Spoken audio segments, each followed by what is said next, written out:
Master?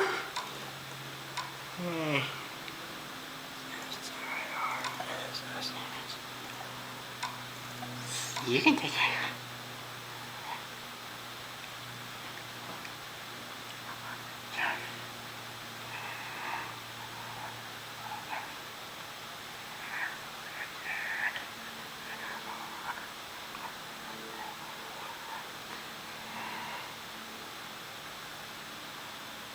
Master. Yeah.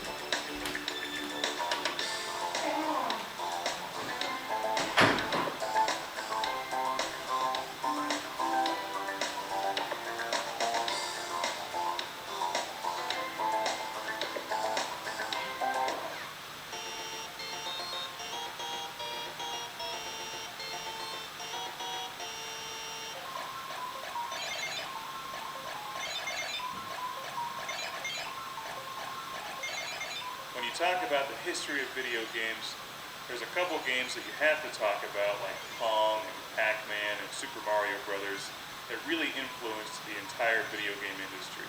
And Xevious is one of those titles. Xevious influenced the vertical shooting game genre more than any other game, and is, in my opinion, one of the best video games ever made. And incredibly challenging, frustrating, and enjoyable all at the same time. This game was released in 1982 and has fortunately seen a comeback on Xbox Live. And I think Xbox Live is tremendous, and the Xbox Live Arcade, bringing back the old school games from the 80s and platformers from the 90s. And I can't say enough good things about Xbox Live. Not only does it bring back these great old school games, but it brings them back in high definition. You can play them through your HDMI cable into an HD TV. It's just tremendous. Xevious is presented in its original native aspect ratio as you would have played it in the arcade, which is like a television laid on its side. It probably looks very familiar to those of you who have played games like Raiden, and there's so many games in this genre now. As a general rule, I think they're more popular in Japan than they are over here in the States. And I think that's unfortunate, because I personally like this genre a great deal. It's challenging, it's fun. As you know on this show, I love being the lone, daring starfighter against countless enemies, impossible odds, on a questionable, vague mission that usually doesn't matter anyway, because what's the point of this game is to get through it, to have fun, to rack up points, and to shoot things and watch them blow up. Xevious came out in the arcade in 1982 and has since been seen on game systems like the Atari 7800 and the NES. And in fact, the original Classic Game Room series, we reviewed the Atari 7800 version and a version for the PlayStation, which they remade. As you can see from the screen, you have two different weapon options. And that's one of the things that makes Xevious unique. But for starters here, you have your lasers, your twin cannons, I think they're lasers, maybe they call them something else, and your bombs. So you have to shoot your enemies in the air, and also bomb the enemies on the ground. And they're all shooting at you from different directions, and it's very challenging.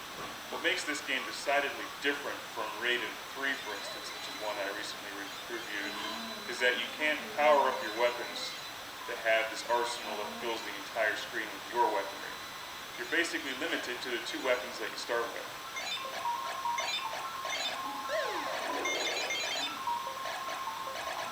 So instead of getting that massive, huge shotgun burst of red bullets that most vertical games have, or a special weapon that you can blow up and then eliminate all enemy fire when it's about to kill you, you really have to rely on some serious skill in dodging the enemy fire.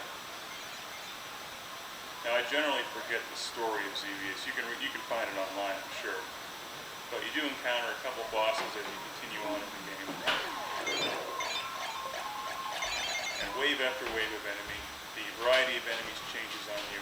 And my favorite part of this game, something I've loved since I was a kid and played this on my Atari 7800, is those spinning metal plates that come at you. And at the time, those were just amazing. That kind of graphics in a video game is just unbelievable.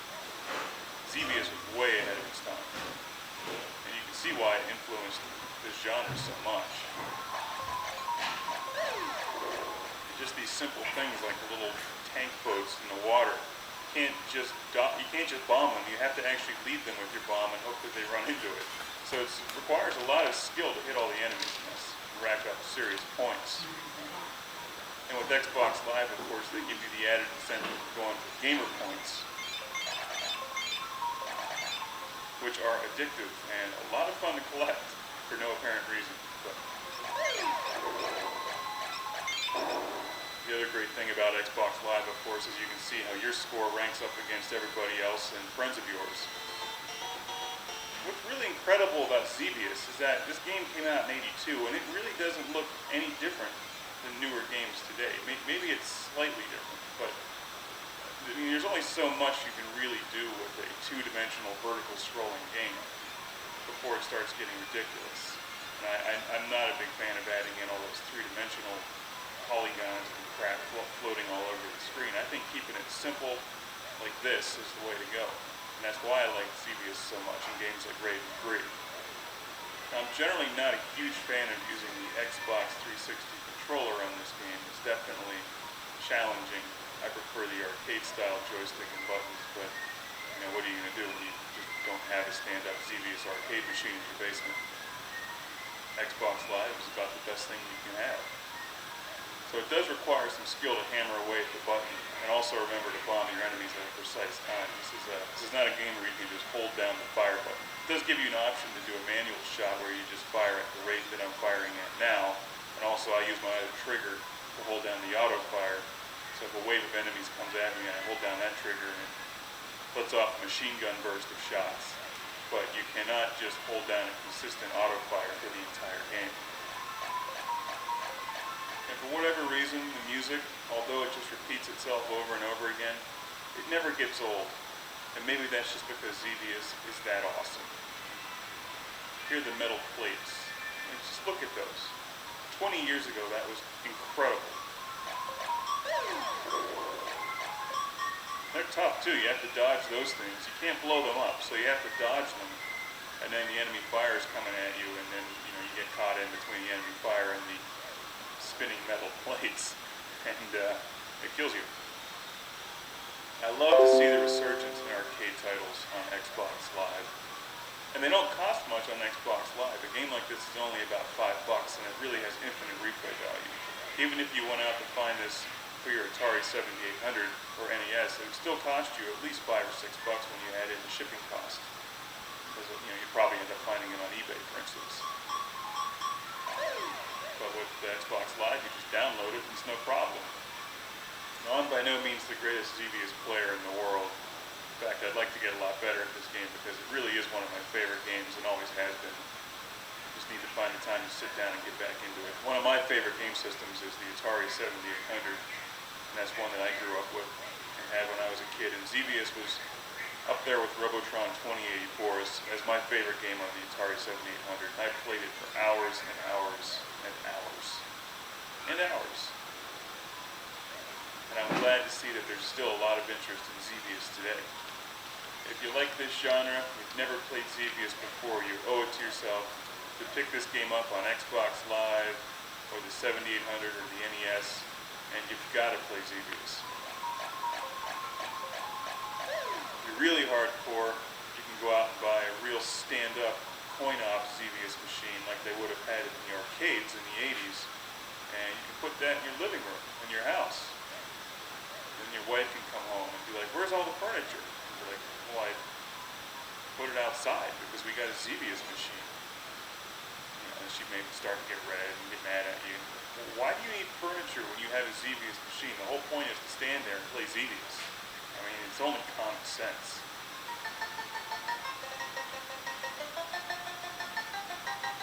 It's like replacing your dining room table with the cocktail version of Ms. Pac-Man.